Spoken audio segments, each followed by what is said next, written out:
and training center, with many graduates becoming respected local chefs. Nhớ để ý em nhá. Cái này nó hấp có 5, 3, 4, 5. Xào luôn vào cái chảo này đi. Ok, và bây giờ mình sẽ đun cái thủy. Hôm nay mình học về phương pháp gì nhỉ? Hấp cái thủy. Today the students are learning about steaming. Và em phải biết là khi mình hấp cái thủy là mình phải biết là những cái thực phẩm của mình là hấp bao nhiêu, hấp cái thủy. The students are trained in Western cooking and classical European technique. Nói là nó không bị ra cái, nếu mà em quấn như này nó sẽ cái nước, cái rượu này làm gì, nó có cái chất lỏng làm gì để cho nó gì hấp. But Vietnamese food is also taught to hone and perfect the cuisine that all of us grew up with. This is Koto restaurant.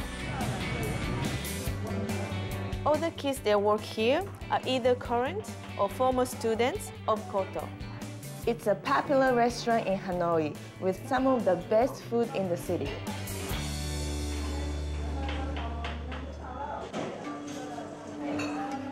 This is called golden syrup pudding. Cái khay bánh này mình hấp cái thủy thì mình đổ nhiều ngập hay là mình đổ ít nhỉ? The teacher today, Miss Ha, comes from very difficult circumstances. Khi mà em nướng lò và em cũng phải cẩn thận là biết. Her father died when she was 3 years old. Her older brother is a drug addict. Her mother got sick and needed treatment. So I'm selling tea on the streets for my mother. Thì đợt đấy chị cũng gặp. As a teenager working on the streets to support her family, Miss Ha was recruited for the first ever class of Koto's training school. Her mother died, but now she teaches kids in just as difficult circumstances. Bây giờ chị sẽ đổ cái này để cho... One of Miss Ha's favorite things is to take the street food of her childhood and reinvent it with a more modern sophistication.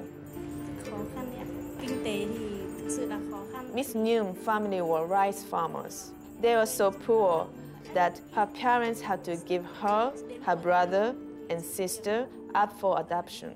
Cả lớp nghe chị nói này. She decided to become a trainee of Koto to change her life, to get a better future. At the moment, she's the best student in English and in cooking class. Có muốn thử bánh chín chưa? Cần thiết là bọn em cẩn thận bỏng. Today is her birthday. She's just turning 18. All her class is celebrating her birthday like a big family.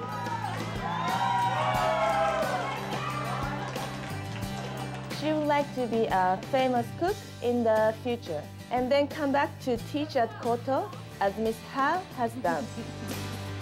These students are not only learning to be expert chefs, they are also finding a community they can call home.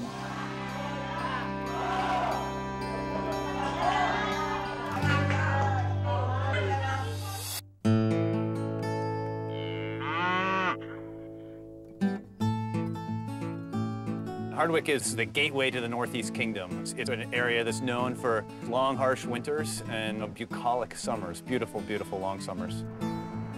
Hardwick was a booming granite town until the early 40s, and since then, it's really had a hard time finding an industry to sustain itself.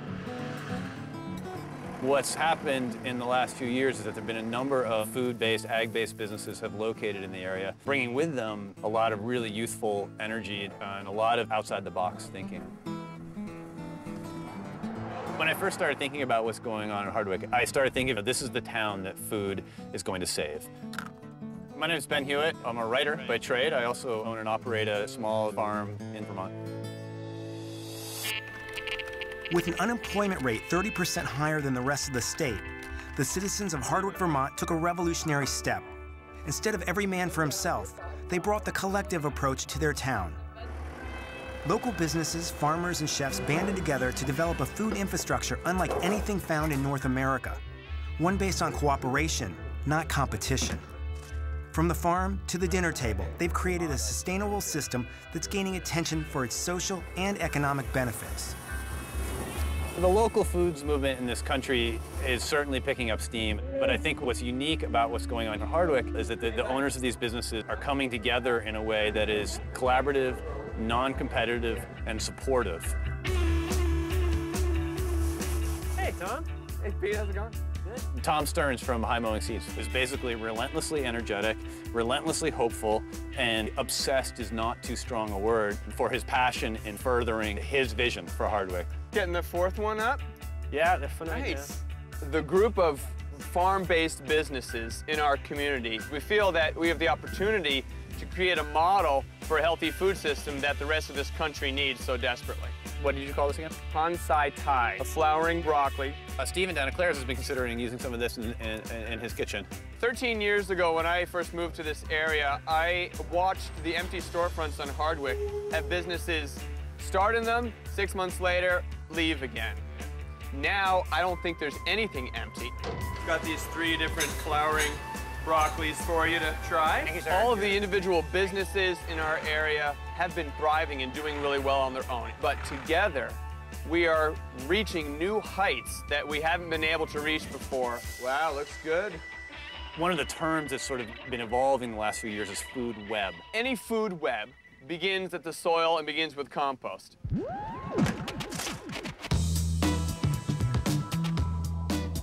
Highfields Institute in Hardwick is a great organization that does research in composting. In Vermont, we throw away around 130,000 tons of food a year. Highfields Institute is about getting those nutrients out of the waste stream and back into the resource stream, back onto farms to grow food to feed local community members. So they supply compost to our farm at High Mowing Seeds. Yeah, this is farmer's gold. We grow the seeds on our place that are adapted to growing in this climate well. Those seeds then go to farms like Pete's Greens. We started off very much focused on fancy restaurants. We sold as far away as Manhattan, but about 3 years ago, we became more interested in feeding our community. Pete, on his vegetable farm, produces the vegetable crops, the part we all eat. That goes to farmers markets and also to a place like Claire's Restaurant. Claire's Restaurant and Bar, Main Street, Hardwick, is this great community-owned restaurant. Our mission is to bring life to downtown in Hardwick, but it's also to serve the local agricultural economy and help create jobs. It's really just when I ate there just yesterday, everything on my plate, everything came from within 6 miles. And what we have left over on our plate all goes back into a compost bin and gets picked up by Highfields to get composted again, and the cycle is complete.